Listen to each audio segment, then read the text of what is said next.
This chapter is called The 4th of July.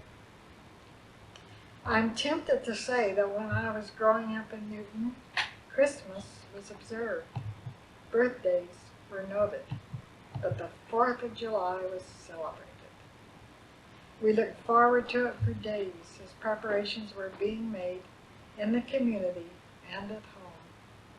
At home, Mom and Aunt Caroline were busy sewing new 4th of July dresses for the girls.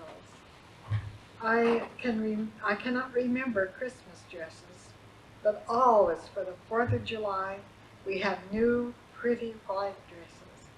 Best dresses for little girls and young ladies were white in those days. They might have a colored ribbon slash and a hair ribbon. Though it was midsummer and the farm work was in full swing, farmers always took the day off, unless they had a water turn that could not be missed. The cows were milked early so the milkman could make his trip to the dairy and back on time. Food was traditional for that day. Baby chicks were hatched to be 6 or 8 weeks old by the 4th of July, so we could have spring fryers for dinner. Peas were planted so the harvest would be ready for the 4th of July as well as new potatoes. Sometime during the day, there had to be a freezer of homemade ice cream. Uncle Wren had an ice house. Ice from the river was harvested when it was safe to drive a team and wagon out on the river. The ice kept through most of the summer by covering the blocks with thick layers of sawdust in an ice house, just a square wooden building, lumber building, filled with sawdust. And the blocks of ice were kept in the sawdust. The celebration of the day was quite traditional and calculated every year to remind us of who we were, of the country we lived in, and to stir patriotic emotions without all the hoopla and the razzle-dazzle so often found today. We knew when we went to bed the night before that the booming of a cannon would wake us up in the morning. We could hardly go to sleep, and sure enough, our expectations would be fulfilled just about daybreak.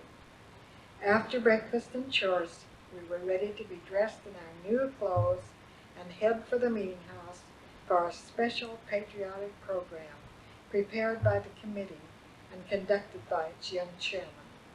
We sang the usual patriotic songs, and Ed Fish always sang "The Flag Without a Stain."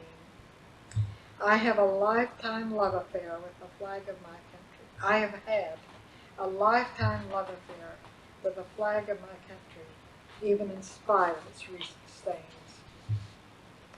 I think I gained my appreciation for the sound of the English language from the speeches given at those patriotic services.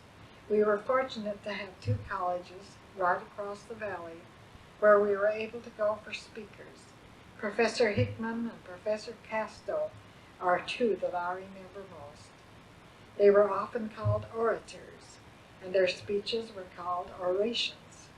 I still love to go to hear a good sermon, address, or oration, whatever it is called, and I loved them even as a child.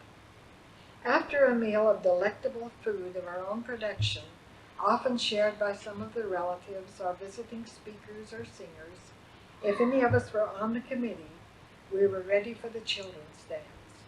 The benches in the church had been moved to the wall, and we danced. One year, when I was about 6 years old, Papa taught me to dance the waltz, the 2-step, and other dances. One year, his brother, my Uncle Real, was with us. When we came off the floor, he said, "DeFonda, that was just fine, but just don't take such a big step when you waltz." A quick trip home to take off our new dresses and back to a grove of cottonwood trees just down the street east from the northeast corner of the square. A few benches were taken from the church for spectators and children. The children ran races. Big boys swung big girls with pretty, full, ruffly dresses. until they screamed, "Enough, enough!" The swings were too high for the small children. The highlight of the afternoon was the baseball game with a team from a neighboring town. Here I learned to enjoy that game and learned enough about it to be able to join with my cousins and the neighbors for a whole afternoon of play in Grandpa's cow pasture. We would usually be given a dime for the afternoon to buy an ice cream cone and a bottle of pop, which we chose to enjoy on the way home at the end of the day. Now, where did the picture go?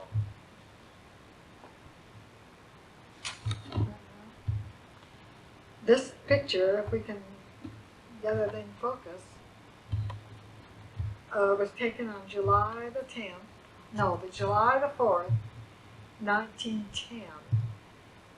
Some enterprising photographer came through town early that morning, and he knew that all the children in town would be dressed in their brand new 4th of July dresses. And he knew where his bread was buttered, because he stopped at each house and asked if he could take a picture of the children. And he must have been a good photographer. And this is Berta and I and LeVar with our big red dolls, about the only doll I ever had. And the little doll buggies and LeVar's little wagon. And this was on the morning of the 4th of July when we were all ready to go up to the meeting.